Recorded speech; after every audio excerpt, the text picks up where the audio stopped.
First Class Fatherhood. That is where Alec Lace comes in with his popular podcast. And one of the most interesting was on a podcast. Alec Lace interviews high-profile fathers from actors to NFL players with a vision to change the narrative of fatherhood and family life. Joining me now, First Class Father Terrell Suggs. Welcome to First Class Fatherhood. How you doing? Thank you. Thanks for having me. All right, let's start here. How many kids do you have? How old are they? I have 3 kids. My daughter just turned 15, my son 13, he about to be 14 in December, and my baby daughter's 11. Wow, very cool. If you could, Terrell, please, just for the guys that don't know, take a second to hit my listeners with a little bit about your background. Oh, man. Born in Minneapolis, Minnesota, raised in between Minneapolis and Chicago, Illinois. Moved to Phoenix, Arizona at 15. Went to high school here, Hamilton High School. Went to school at Arizona State. Went to the NFL draft in 2002. 2003, excuse me. It's been that long. 2003 NFL draft to the Baltimore Ravens and played in the NFL for 17 years. I played for the Ravens for 16 years, and then I finished up with the Cardinals and Chiefs. And I retired in 2020. Yeah, obviously a tremendous career, Hall of Fame career, no doubt. And so take me back, if you could, Terrell, 15 years ago. So how old were you then when you first became a dad, and how did that experience change your perspective on life? I was 25 years old. My then wife, I had just got accepted to the pro. I just made the Pro Bowl. And I was like, it's time for us to have a baby. It's like all this good stuff is happening. And she was like, yeah, right. And pretty much after I made the Pro Bowl that year, 9 months later, my daughter came. My daughter, Donnie Ray Suggs. So. Yeah, very cool. I have 4 kids myself. I got 3 boys. Then we got our girl on the 4th try. So she's only 8 right now. And I remember seeing your post at one point saying, check in on your dads that have girls that are teenagers. And how has that been working out? How is it so far? Because I'm headed right where you are. How's it going? She's a great kid. She's just started high school. She's playing basketball. My daughter's 6'1" now. So she's playing. She's a big athlete. But she's a great kid, man. Me and her, she's my best friend. But I think she knows that she has her dad wrapped around her fingers. She's kind of a daddy's girl, and we look just alike. So but she's a really good kid. She's a really great kid. Awesome. What would you consider, Terrell, to be the top values that you hope to instill in all your kids as they grow up? Just to have good character, be good people. Don't talk about being a good person. Be a good person. You know what I mean? And character is defined what you do when no one's looking. You know what I'm saying? So that's what I'm really trying to teach my kids, my children, to kind of just always be good people, even when no one's watching. Yeah, I love that, Terrell. And obviously, what was their relationship like with you during your football career? Were they heavily involved in the career? Did they go to the games? I'm trying to do the math. I know the Super Bowl 47 there. Were they at the Super Bowl? What was their experience like with your career? They were there. They loved it. The first Super Bowl, I think they just thought it was another one of Dad's games. They've been up pretty much every one of my games when when they were coming up. So I think they just saw it as just another one. And now they realize, they was like, oh, we were at the Super Bowl. We were there, and all the confetti came down and all of that. And then, the last one with the Chiefs, they knew the magnitude of that one. And so they've been pretty involved, and they're sports fans. They're Ravens fans, and they've been pretty involved in it. Yeah, and I know too. And how old was your son? You said he's 13. He's about to be 14 in December. And I know just sons always try to live up to their father. They look up to their father. I know I did that with my dad as a kid. I mean, he was a used car salesman. The bar wasn't really too high there, but still, you're always trying to get that approval from your dad. To have a father that's a 2-time Super Bowl champion, has had a dominating career in the NFL, that could be a lot to look up to for a young son. So have you had, is there any kind of way that you deal with your son to make sure there's no pressure on him, to make sure, hey, you got to live up to the way that I played the game, or you got to be what I was? How do you kind of make sure he doesn't feel that kind of pressure as a son? Yeah, first off, he don't really like football too much, so there's really too much pressure there. He thinks he's a basketball player. I said, that's all fine. You still got to put in the work. But I just let him know, like, there's no pressure for him to do anything or achieve anything that his father had. I was like, I had a lot of success because my dad, he just wanted me to have fun. My dad just wanted to watch me play. And that's pretty much what I tell all my children was like, look, as long as you have fun, go and do it. I'm going to enjoy myself. You know what I mean? You're going to enjoy yourself. And you're not going to be successful. You're not having fun what you're doing. Just make sure you have fun. Bottom line, have fun. And that's pretty much how the pressure gets lifted. Yeah, very cool. And what about obviously you punish people on the defensive side of the ball for years, a physical guy, but what about as far as discipline goes? What type of disciplinarian are you as a dad? And is that different than the discipline style you grew up with? Well, I'm definitely different than the style I grew up with. Because my dad was very heavy with the belt. But as far as I just threaten and discipline, like I'll take electronics, you know what I mean? But, the number one thing as far as discipline is like I just make sure they handle their business in school. Other than that, everything else can pretty much be worked out. But I have a zero tolerance for like not bad grades or misbehaving in school. Zero tolerance. I'll take everything. You know what I'm saying? But their mom is more of the disciplinarian than I am. I'm pretty much the softy, but when I have to be dad, I do be dad. Yeah, and it's so important too, Terrell. I mean, I talk on this show all the time, and not even just the discipline portion of it, but for so many other reasons. We got a fatherless crisis going on in our country with so many kids growing up without a father or a father figure in their life, and it's really having a devastating toll on our society. I think if we can get more dads involved in their kids' lives, I think most of this trouble we're seeing would start to go away pretty quickly. What's your take? I agree.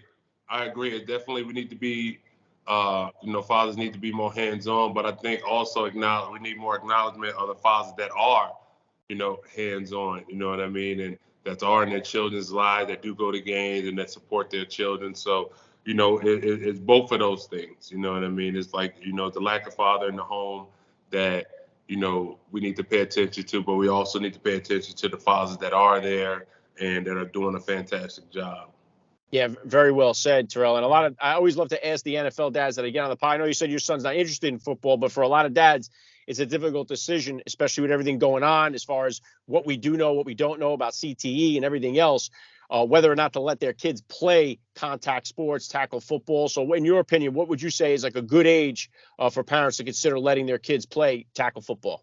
I think around 11 to 12, where, their body, they're still relatively young and their bodies can get used to it and they can be taught properly how to, tackle, how to hit, you know what I mean? So I think around 11 to 12, I started at 10, but, of course it was a different time between then and now with, the studies and everything. But I think it's okay to let the kids play. Like, I think, contact sports, it teaches you a valuable lesson. It teaches you about hard work. You know what I mean? Like, I loved it. I loved it. You know what I mean? So, I understand the concerns that parents have about letting their children play contact sports, but, I think it's different for each kid. And if you feel secure enough to let your child play it, I think that'll be all right. You know what I think? It's fascinating, Terrell. I don't know about yourself growing up, but like for us, when we grew up, it was like playing football, tackle football, on the grass, just coordinating games with other kids was like a huge thing. Like we didn't have referees and coaches and parents. Yeah. We kind of settled all the fights, picked the teams, made the rules. And I think we kind of robbed this generation of kids. They don't seem to do that as much. Everything seems to be organized, and we take away those skill sets I think we developed. Is that how did you do that all too growing up? All the time. We played more pickup, football in a field with anything goes type rules. And like I said, you played against other neighborhoods, you played against all your other friends or whatever. And they definitely robbed. They're definitely, the kids, these days are definitely robbed, just with the advancement of technologies. Like, I don't see kids going outside anymore. You know what I mean? Like riding bikes, playing, outside basketball or whatever it is. Like, kids just don't go outside anymore. Like, I remember that's all we did. Like, it was like we either had a choice to like, all right, you can either get a whooping. If you did something bad, you can get a whooping and go outside, or you not get a whooping and stay inside. We took the whooping every time. It was like, go ahead and let me get this whooping over so I can go outside and play. You know what I mean? And it's like, I don't know, kids just don't go outside anymore, and that's pretty all we did. It's true, and I talk to dads from all over the country, and it's not just isolated to where I am, because I see all the fields, all the basketball courts are all empty all the time. And I'm like, where is everybody? And I don't get what really has happened. I know you mentioned the technology, and that is a big, big issue. I know that. How are you kind of handling it? You know, your daughter's 15. Does she have all the social media apps? How do you kind of monitor? How do you kind of handle any of the technology? I just let her get in Instagram because she was starting, you know, her freshman year in high school. But it was kind of like, especially in these Arizona summers, sometimes it can get up to 120 out here. But it's like early in the morning. It's like we're gonna go outside. And we're gonna play. We're gonna play even if it's just for an hour before it get really hot. We're gonna play. And also, you know, we got the swimming pool here, so it's pretty much there's only one or two things you can do when the temperatures get really hot out here in Arizona. Let's go swimming. Go jump in the pool. You know what I mean? It's like mandatory that they got to do some kind of outside activity. You're not just gonna sit in the house and be on your electronics and play video games all day. Yeah, well, it's definitely a struggle for all of us. There's no doubt about it.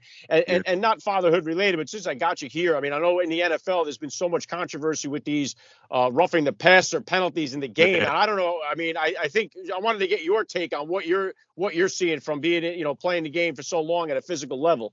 It's just heartbreaking because it's like, what has happened to our game?